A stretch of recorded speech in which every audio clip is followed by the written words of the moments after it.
It takes some time and effort to build your business to the point where it's self-sustainable. So you work out of your house long into the night getting your hustle on. Once I was able to go full time, I kept working from home, but quickly found there were too many distractions. I would say to myself, let's watch just one more movie, then I'll get to work. That would result in my continuing to work late into the night, which isn't fair to the people in your life and is a recipe for burning out. After a time, and in hindsight too much time, I came to understand that I needed a place to work separate from the place in which I live. So I did. I found an old mill in my area that already had artists renting space there. I was able to get onto a floor they were building out, so I was able to really customize the space, as long as I paid for the customization, of course. I built out a 1,500 square foot studio separated into a 20 by 20 meeting and viewing space and a 20 by 30 shooting studio. The viewing area I decked out with cool furniture and trendy accessories. Other people I knew who had studios used a large TV to show their images, so me being a little extra, I decided to use a projector where I could put a 10-foot wide slideshow and images on the wall. I would have people come in for consultations and show them samples on that, as well as host viewing sessions of their weddings and engagement sessions. I put in a receiver with surround sound on which I would stream music from my computer. It was a vibe. I was there for 7 years.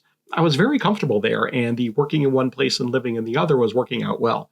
This was earlier in my career, and I thought I would be doing more studio work, but things didn't go in that direction. After a time, I realized I was spending more on the studio than I was using it to grow my business. It was an impressive space in which to meet couples, but as my business evolved, that expense became harder to justify. So I got rid of the large studio and transitioned into a much smaller area in the center of town where I could still work and have a more intimate meeting space. I put canvases on the walls, and instead of the projector, I downsized and got the TV. It worked out pretty well. I was there for 3 years until early 2020, and the pandemic shut everything down. I continued to pay rent thinking things might go back to normal, but after 2 months, I realized in-person meetings weren't going to be happening anytime soon. So I cleared out a room on the second floor of my house that I was using mostly for storage, painted it and decorated it, and that became my home office. This is where I work and from where I filmed these videos. I've been working here since mid-2020 and couldn't be happier. I just love going upstairs to work. It's been maybe 20 years since I had my original home office, and my way of working in and on my business, as well as in and on my life, is vastly different than it was then. So I haven't succumbed to the distractions that plagued me early on.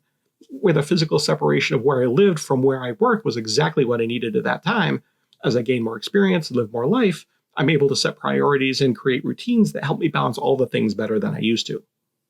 Between 2020 and 2022, everyone got used to meeting over Zoom. That's primarily how I've been doing consultations and viewing since then.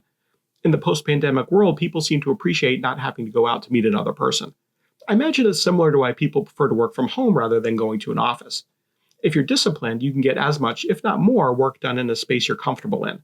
You don't have to stress about being on time or dealing with traffic, and can get laundry done at the same time you're working to pay the bills. Now that's multitasking. In my earlier days, I would meet couples in coffee shops or often at their homes. I try to be user-friendly, and by and large, that worked out pretty well. Once I had my own space, I had people come to me, and if people made the effort to do so, it seemed like they would be more inclined to book me. That process of physically moving made them more invested in the process. It wasn't 100%, of course, but I had a good run. The pandemic changed all that, and things are different now. But this past fall, I found myself asked for the first time in years to go to people's homes to meet with them. I can't say if this is a trend or if things are going back to the way they were before the pandemic, but if that's what makes people comfortable, I have no objection to taking a drive. People are busy enough, so them coming to meet me at a theoretical physical location doesn't seem practical, but everyone is different. I'm surprised people wouldn't want to have in-person meetings over Zoom rather than at least one of us going somewhere to meet, but one has to remain flexible. As a small business owner, you often have to cater to your clients and the whims of the market. It's very rarely the other way around. This is all anecdotal naturally, but it is my experience. Of course, working from home has its own challenges. I text and talk with my friends and my family, and most importantly with my girlfriend, but staying here all the time means I don't get out to see people as much. Most of my friends work in the industry, so we all understand the challenges of getting the work done and what that takes. And I do my best to prioritize personal relationships, but not being around people by going out into the world and going to a place can get old. When the opportunity comes up to grab coffee with a friend or make a quick visit with my parents or sister, I welcome it. I'm fortunate that in my area, local wedding vendors get together for monthly social events, just low-key and having coffee and whatever food the place we're meeting at offers.